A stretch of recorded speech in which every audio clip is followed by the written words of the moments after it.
Hello everyone. So let us continue the class for the module 5 for the course Java J2E ISE 641.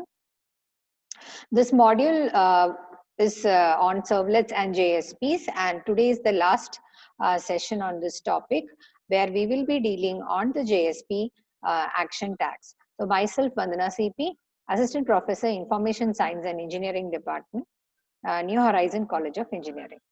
So let's start with the session. So in the previous classes, we have basically seen about the JSPs, okay, Java Server Pages, how they are basically used for the web development process, okay.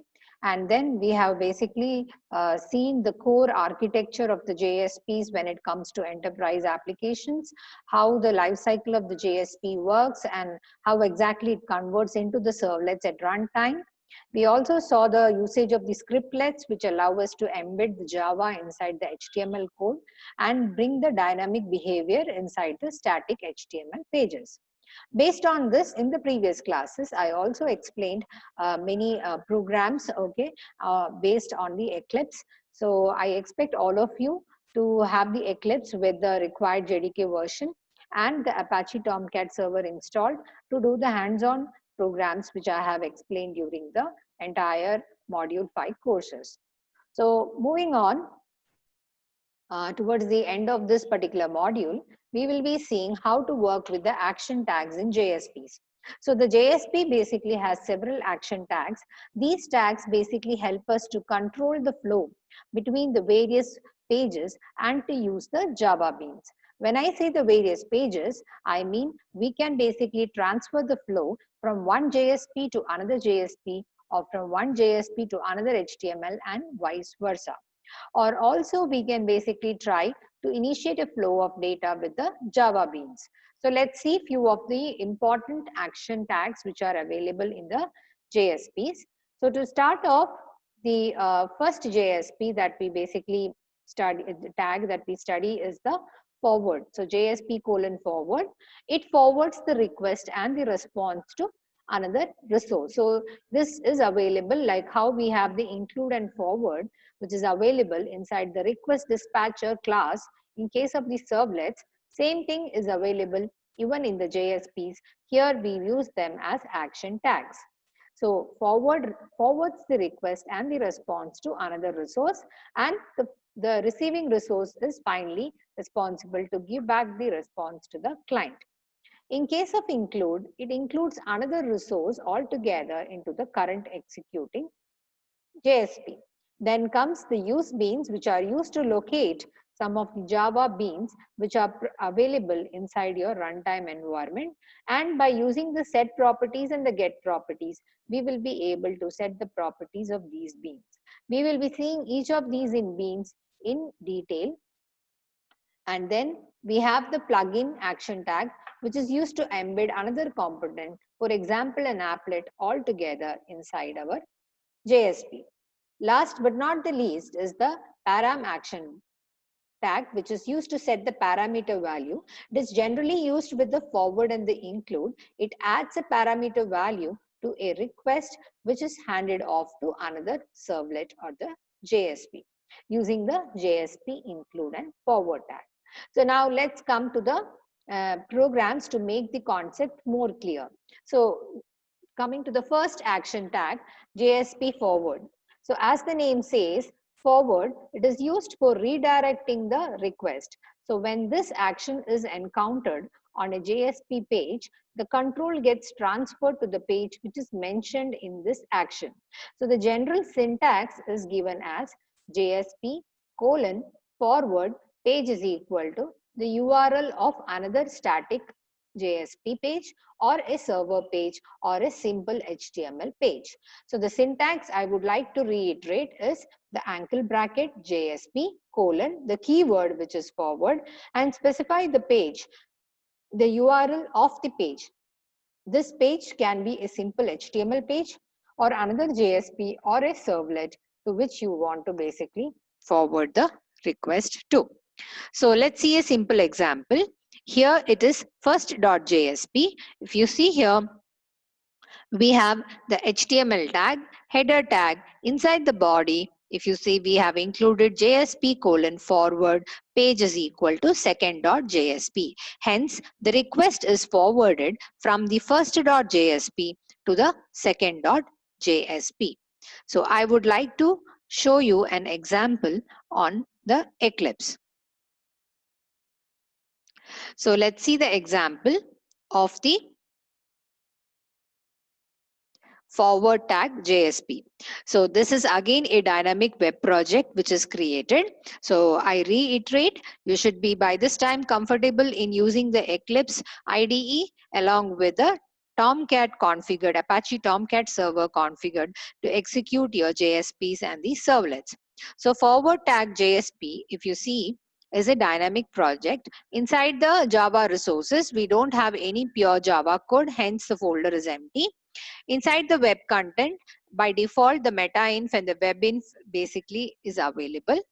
Since I have two JSPs, I have created a JSP folder and I have written first.jsp, and along with that, there is one more JSP which is called as 2.jsp. So now let's have a look of how does this first and 2.jsp link with each other. So first.jsp, if you basically see here, what we are doing is, hello, this is a HTML page with the background color wheat. We try to forward the request to the page 2.jsp. Now, while forwarding, I also want to forward a parameter, okay? And the name of that parameter is message, and the value of this parameter is welcome to forward tag. So if you see this, this is the complete forward tag. So as shown in the PPT, there are two tags that we are using here.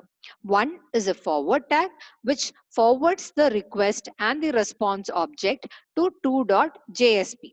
While forwarding, it is not just a blank thing which is forwarding. Inside the request object, it is putting a parameter called as message, where the value of that parameter is welcome to forward tag, which is a string. Okay, so using the param tag, we are able to add this particular variables, that is the message, along with its value to the request object. Now from here, the JSP.forward will basically be sent to 2.jsp. 2.jsp, if we see here in 2.jsp, we have a background color which is orange, and now using the request object, we call the method get parameter, and the name of the parameter being the MSG. It returns the value inside the variable str. Now in the body, we have used the scriptlets. These scriptlets, we have used the expression. So the value of the str is evaluated. It becomes a part of the response object, and it is basically sent to the client. So if I run this particular program, so we will basically see the output of this program.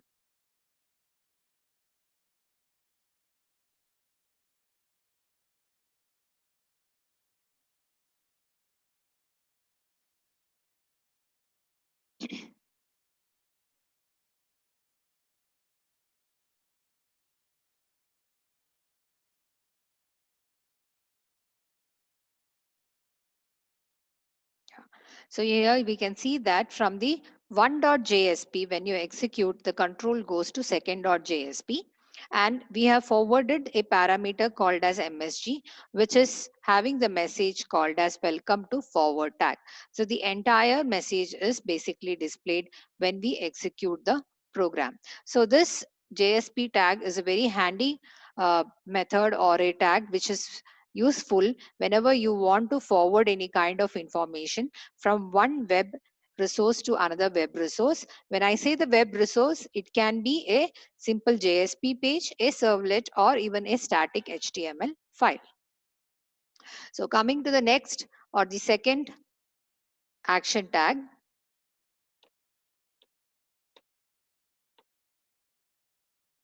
we have the include action tag.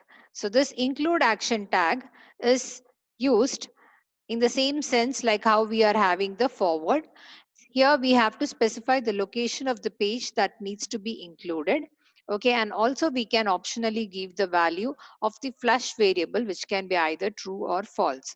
So the page value is a sample JSP, which means this is the page that needs to be included in the current page. Just the file name mentioned, which shows that the sample JSP is in the correct directory.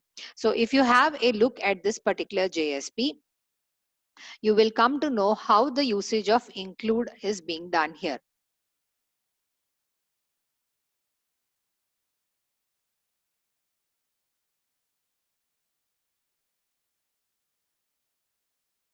So here you can basically say that include page is basically sample.jsp. So like your the previous case where we have the forward, here also we have the include action. The page URL is the location of the page that needs to be included. And you can see here the syntax is JSP:include followed by the page sample.jsp. Now to illustrate this, I would like to show one more program. So I have a project which is created in the Eclipse, which is a dynamic project, dynamic web project. And the name of the project here is include directive JSP. Okay. And now we can have hello.jsp.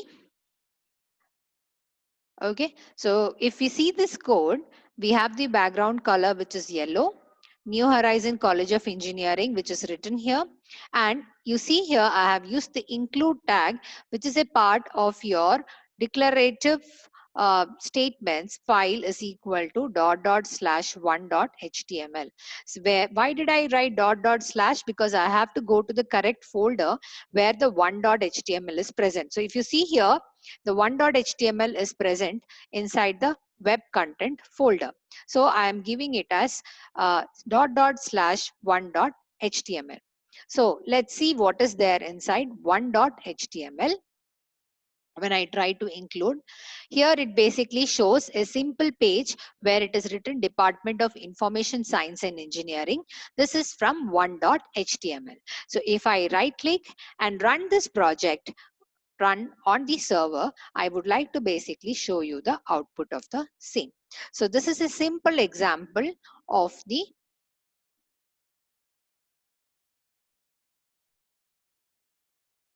include method. So this is the output of the include method. So you can see that it shows New Horizon College of Engineering. Okay. And then followed by welcome to ISE 641 course. You are learning action tags in JSP. So this is from our 1.jsp. Apart from that, I have here included another HTML file, okay, and the name of that HTML file is 1.html. So the content Department of Information Science and Engineering, and this is from 1.html is rendered from the included file, which is 1.html. Okay, so it makes our uh, overall coding process very easy, unlike the servlets where you have to really write a lot of code, request dispatcher, then forwarding, then including. Here it is very simple. You can just have hello.jsp, which actually is having a action tag called as include, and then you using that include, you can include the any element, not only an HTML but a JSP or a servlet or an image, audio, video, any kind of web resource you can basically include using the include directive. Now comes a little bit more information about the send redirect concept. Okay, send redirect concept. So if you remember, in our servlets topic, we have studied about the request dispatcher. Now, the request dispatching is generally done only on the server side. Okay, if you don't remember what is request dispatching, it's highly advised that you go back to my previous session and again refresh about the request dispatcher. Request dispatcher is a concept by which a particular request and reply coming from the client gets forwarded to other web resources, but this is done purely on the server side.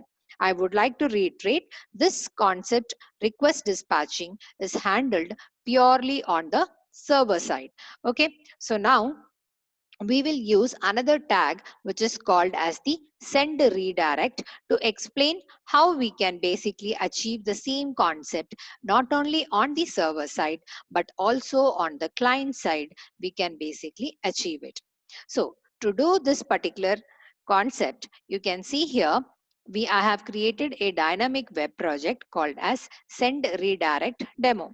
Inside this I have a folder called as the JSP, where there is one.jsp, okay, and one more JSP which is second.jsp.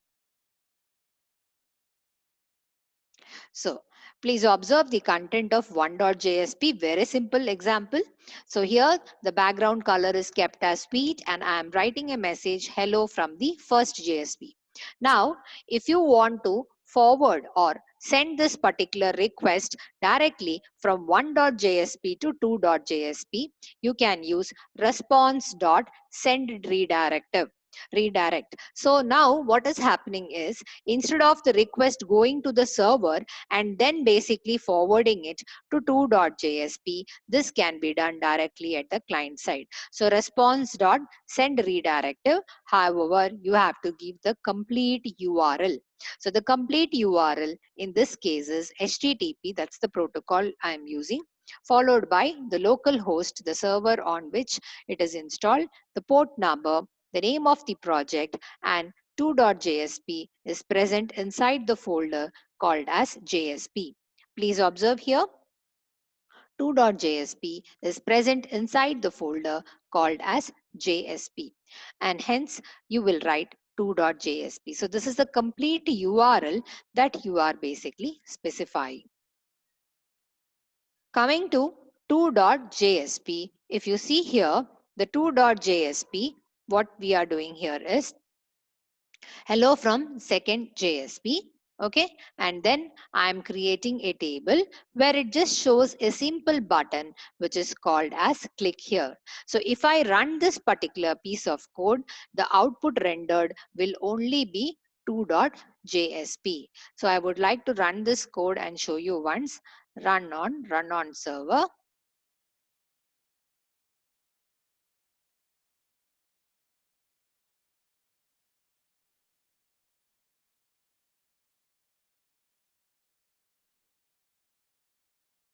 So if we basically see the output of this particular program,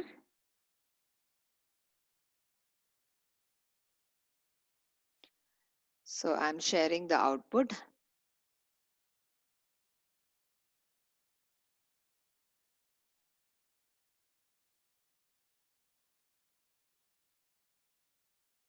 Yeah. So this is the output. Hello from second JSP. So you can see that though I had given here JSP slash followed by one.jsp. So even if I type one.jsp, okay, when I basically click it, it basically redirects itself to two.jsp. So I repeat, even though we have basically the landing page was given as one.jsp, but the URL changes to two.jsp because inside the one.jsp you have told the container to redirect the URL to two.jsp, which renders a simple table with a button. Just to show a example, I have taken this particular UI interface. Now you can actually actually redirect it to altogether some new websites, okay, which is not a part of your container of the web server. For example, if you see here, from one.jsp, the control comes to or redirects to two.jsp. Inside the two.jsp, I have now added a line which is response.send redirect, okay, http google.com. So now I am telling that page number two.jsp should be redirecting it to the google.com. So google.com is not basically deployed on my local machine, but rather it will be on the web server of the Google. So if I again run this particular program,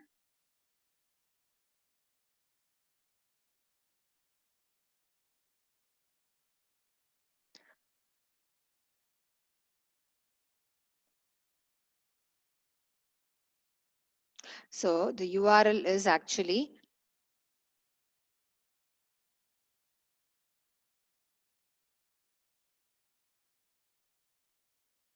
you can see here, the URL basically changes demo followed by JSP slash 1.jsp.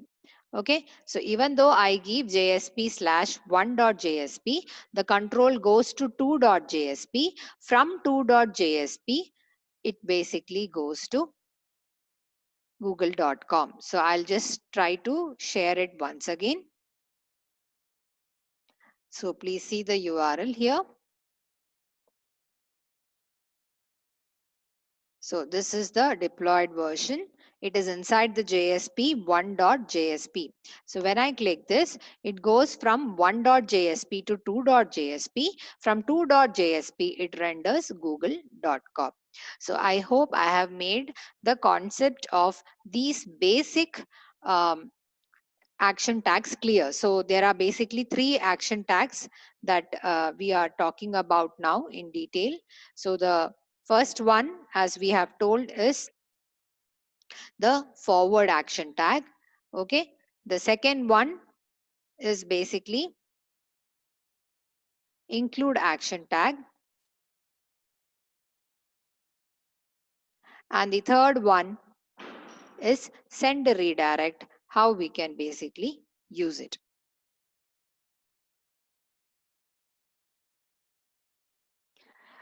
Okay. So now comes the third very important action tag, which is the use bean tag. Now, before we get into the use bean, let's just quickly refresh. What do we mean by a Java bean? A Java bean is a simple Java class, okay, with the attributes and its following public methods to access them.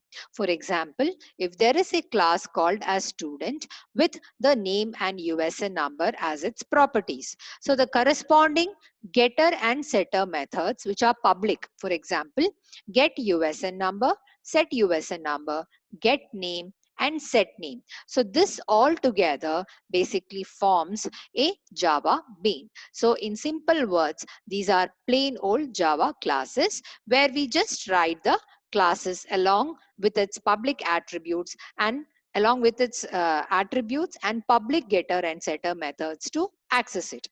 Now, to make the flow of information easy between the JSPs and these Java beans, the use bean action tag is used. I repeat, for example, let us assume that I want to create a registration form for the students. And for creating this registration form, I have a presentation layer, okay, which is a JSP file. Now, I also have a class called as student with its constructor, setter and getter methods. Now this has to in turn connect to a database where these values are filled and they are fetched out. Now to make the flow of information easy between the clients, okay, that is the JSPs, okay, and the Java bean, we basically use the use bean action tag. So this tag is very useful, okay, when we want the bean to basically in a JSP page get this information and easily invoke a bean. So when we want to use the bean in a JSP page, we can use the use bean tag. Again, the syntax is very easy. It is JSP colon use bean followed by the ID of that particular bean and the class to which this particular bean belongs to. So that means a unique ID to identify the bean, because in the container of the web server, there can be many beans. For example, when it comes to big softwares, for every entity, there will be a bean. So we should have a mechanism to uniquely identify every bean. Followed by that, we should have the complete class name. That means the package name followed by the class name.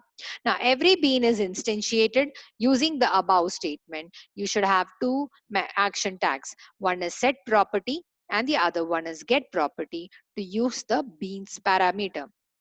Now let's see a simple example. Set property is used to set the property of a bean. Okay, while using this action tag, you may need to specify the bean's unique ID. So let us assume that I have a HTML page, okay, or a JSP page. Okay, now there was a form, and in the form, the user was supposed to fill the properties, for example the username and the name of the student, okay, or the USN number and the name of the student. Now instead of we going and then taking the parameter, taking out and then setting it inside the setup methods of the class called as student, you can directly use the tag called as useBean and then specify what is the unique ID of this bean, which is the class corresponding to that particular bean, and set the property using the tag called as set property name, the name of the bean, what is the name of the property, again closing the use bean. So this property or the action tag is very useful to set the properties of a bean. Same way, to retrieve the values back from the bean, okay, we can use the tag called as get property name followed by the name of the property. So the use beans, those who are working in the industry in JSPs, they cannot work without the use beans and the set property and the get property. These tags are extensively used, and the same concept is basically used even in other frameworks like Springs and all, which is the next level. Okay. So you should understand the concept of use beans very clearly, how the set property and the get property is used to get the values. To illustrate this, let me give you an example. There is a student bean test.jsp. So this is the JSP file. Okay. So as you can see, it looks like an HTML.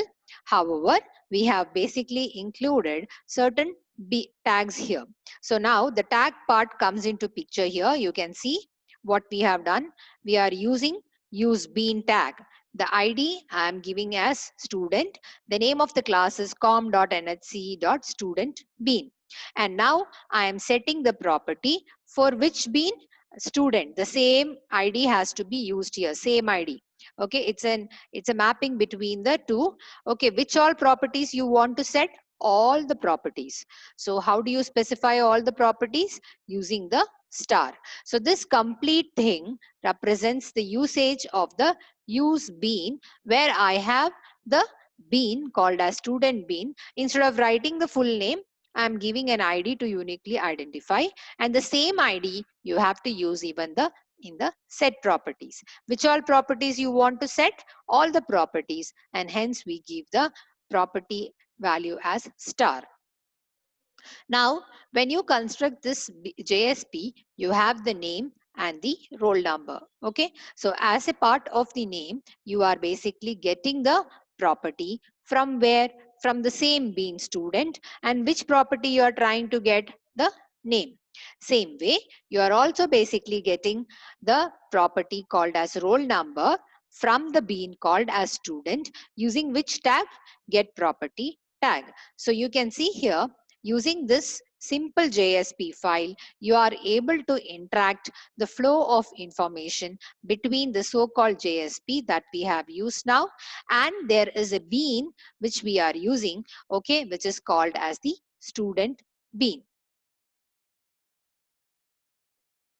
Now, let's see one more example, okay, the complete flow of the program. So there is a package called as com.nhc, okay, and I have used a bean here called as the language bean. This bean has got three properties. One is the name of a language, okay, the second one is the name of the language, and the third one is language related comments. You can see that all the three attributes are kept private. Okay, as per the OOPS concepts, we are making the data hidden.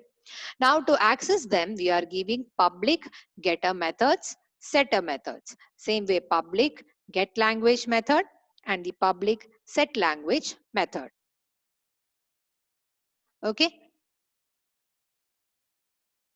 Now you can see here, I have basically created a simple HTML file where we have the background wheat in color. The action is it should basically go and hook to a JSP. Which is the JSP here? Beans.jsp. Which method am I using? Post method. And there is a text box to give the name. Second thing, a choice to choose the language that you basically want. And the last one is a submit button. So there are three elements. One, to enter the name. Second one for the programming language, and the third one, the submit button. So when the user enters the name and chooses one of the programming language, it has to go from the HTML to the JSP. From the JSP, the properties should be set inside the bean. So that's how the flow. And after that, from the bean, it should be retrieved and shown back to the client. Okay. So now the HTML part is done. Coming to the JSP, I am telling inside the JSP what is the name of the bean that we are basically using. It's the language bean specified inside com.nhce. Okay, followed by the property name is language bean, and which properties? All the properties I have to basically set. Now I am constructing the response using the JSP. So you can see here the background is wheat in color. Okay. And now I basically set the property. Which property am I setting? The name which the user has entered, the property language. Okay. And followed by the language comments. If you see here, only the name and the language the user is giving. Then from where did the language comments came into picture? Okay. So now to basically show this language comments, let us go and check our bean. So inside the bean, we have something called as the name, okay, the language, and the last one, you have the language comments. So inside the language comments, if the language is equal to Java, we will say the king of OOPS language. If it is C++, it's rather too complex. If it's Perl, it is completely comprehensible code. Otherwise, no other languages are heard. It's just a simple language concept. Okay. So this is how it is done. So let me run this program on the Eclipse and show you the output of the same. So you can basically see here.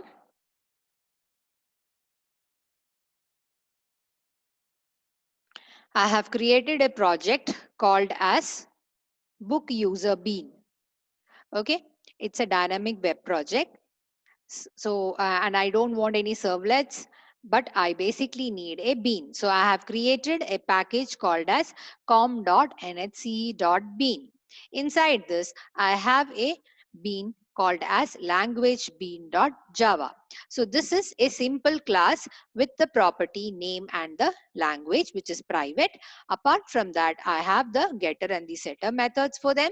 And also I have written the same logic of giving my own comments. So depending upon what language the user is selecting, the response will have some language comments. So if the user is selecting Java, then it will print the king of OOPS language. If the user is selecting C++, then the corresponding messages or the comments will be given. So it's just a simple bean class with nothing much fussy, just simple attributes and its public getter and setter methods. Now, let's see inside our web content, I have a folder called as HTML, which is beans.html. Now, inside this, the background color is wheat and the form action is given as ../JSP/beans.jsp. Why did I write ../JSP? Because your JSP is present inside the folder. Had it been inside the web content, then directly you can specify here beans.jsp. The method which is used here is the post method. Now I ask, please enter your username and accept the input as text. The second one is programming language and I accept the input as a select with the various options. The last one input is a submit with the value submit information. So this is my simple HTML page. Next, we can see our beans.jsp. So inside the beans.jsp, you can see I am specifying use bean. The ID is language bean, okay, and the scope is this entire page. The class is the fully qualified path. And then I am setting the property. Which property? All the properties of the language bean. That means when the user is filling the particular form and pressing the submit button, the control will come to the beans.jsp. Using the useBean tag, all the properties, that is the name and the language, will be basically fitted it inside the language bean using the method called as setName and using the method called as setLanguage. So are you understanding it what I'm saying? When you fill the form, okay, which is the HTML page, and when you press the submit button, you can see that inside your action tag, you have basically told that the control should basically go to the JSP. Inside the JSP, you are using the useBean tag and you are trying to control the flow of information from the client to the bean. How? Using the useBean, and you are telling all the property values should be set. With what values? With the value which the user has entered by specifying the property names. If you tell the regular expression star, then everything will be taken up. Now comes your response, which is generated as a part of the JSP. Again, it is showing a background written color. Okay, it shows hello, comma. Now from the language bean, it takes the property. Which property is it taking? It takes the property name. Okay, and it basically prints here. So how does it take the property name? From the language bean, it will call the method get name. It will call the method get name. You don't have to write the code, but internally the JSP tag will basically translate it during the concept of JSP to servlet translation. It will call the method get name. Same way, your favorite languages, it should print the language that the user has chosen. So it has to call the method get language from the method language bean. You are not writing the Java code, but automatically that code will be generated during the translation phase when the JSP is converted to the servlet in the Tomcat server at runtime.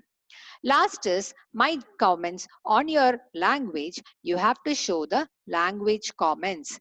This language comments are filled up using the method which is called as get language comments. So you have to run this program, run on the server. You can specify how to basically run it on the server.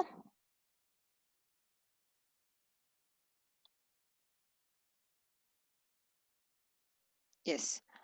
So now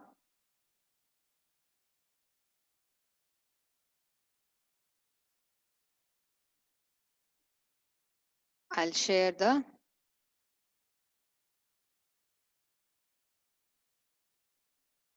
okay. So you can see here localhost 8080 book use bean inside the folder HTML. It's beans.java. So now I'm entering the username. You can type any username followed by which is your favorite language. So of course I will choose Java. Okay, it is your wish. You can choose whichever you want and then press the submit. So hello Vandana CP, your favorite language is Java. My comments on your language is it's the king of object oriented language. So you can see that the same thing, if I have to basically write it using the servlets, how much amount of code you should have written.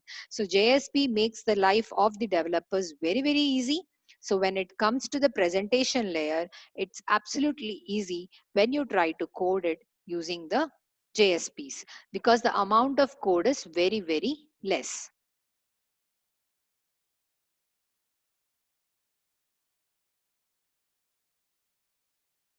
Okay, moving on. The next action tag is basically called as plugins. The plugins are basically used to insert the Java components into a JSP page. So it determines the type of browser and it inserts the object or embed the tag as needed. If the needed plugin is not present, then it's the job to basically download it and execute the Java component. So these are generally used when you are dealing with applets. The applets which are basically used for client side coding. Okay, so these will basically help you to include any kind of third party plugins inside your JSPs. So for example, if you see here JSP colon plugin, you are telling the type is applet and you are telling in which directory it is present, what is the name of the particular code. That means that what is the name of that particular file. Since at runtime it needs it, we have to specify the class name followed by the width and the height in which the applet has to display. If any parameters it wants, it will tell you what are the names of the parameters and the corresponding values. So basically plugins are used when you basically want to include any kind of Java components inside the JSP pages. It determines the type of the browser that we are using and it inserts the objects or embeds the tag as it basically needs. If needed, if the plugin is not present, then it downloads the plugin and executes the Java component. The components can be either an applet or a Java bean. You can also specify the param element to send the parameters to the applet. Okay, so with this, we basically conclude with the module 5 of the course Java and J2E of the course code ISE 641. Okay, now before concluding this uh, module, I would also basically try to give an elaborate conclusion to the entire course Java and J2E. So the subject code ISC 641, which is offered in the Information Science and Engineering Department of New Horizon College of Engineering.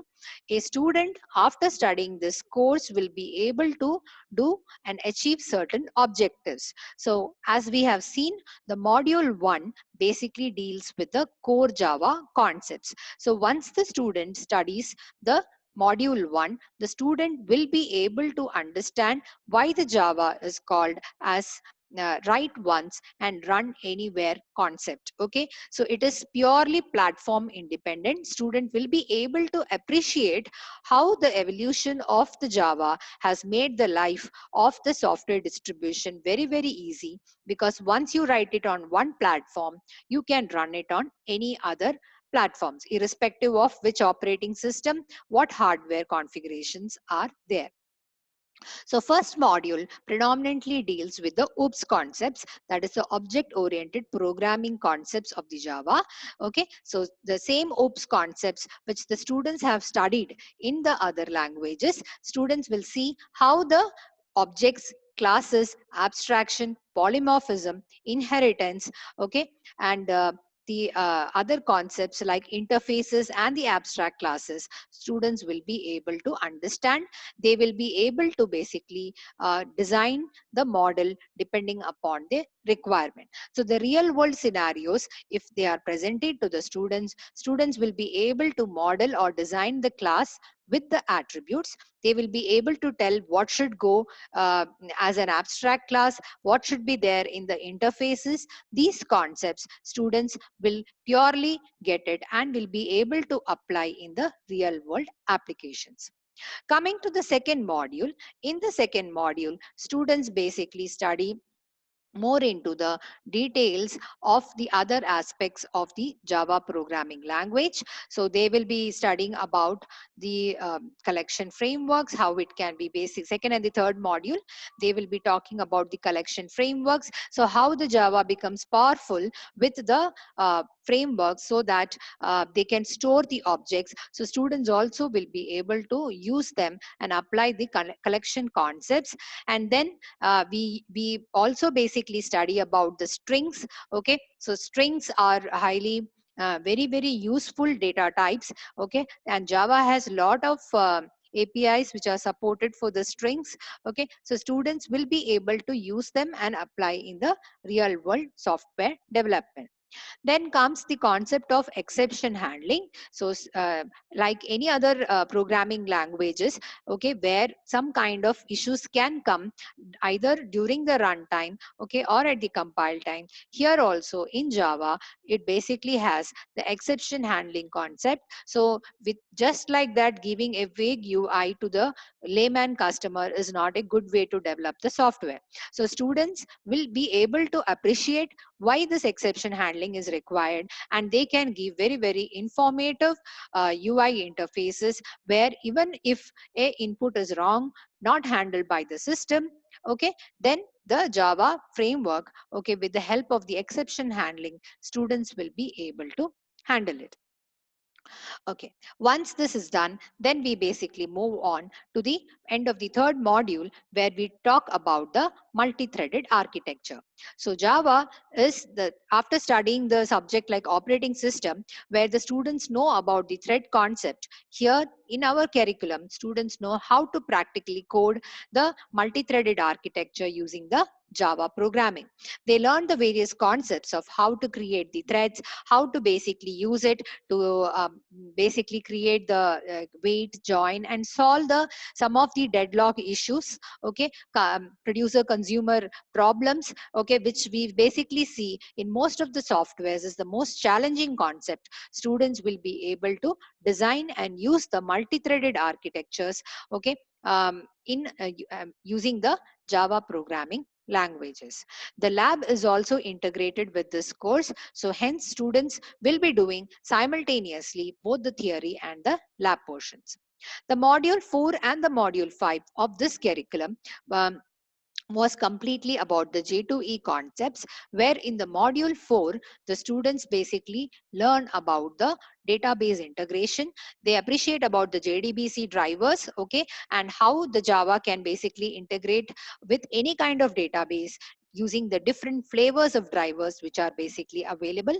They can perform the basic CRUD operations, that is the create, read, update, and delete operations using the Java.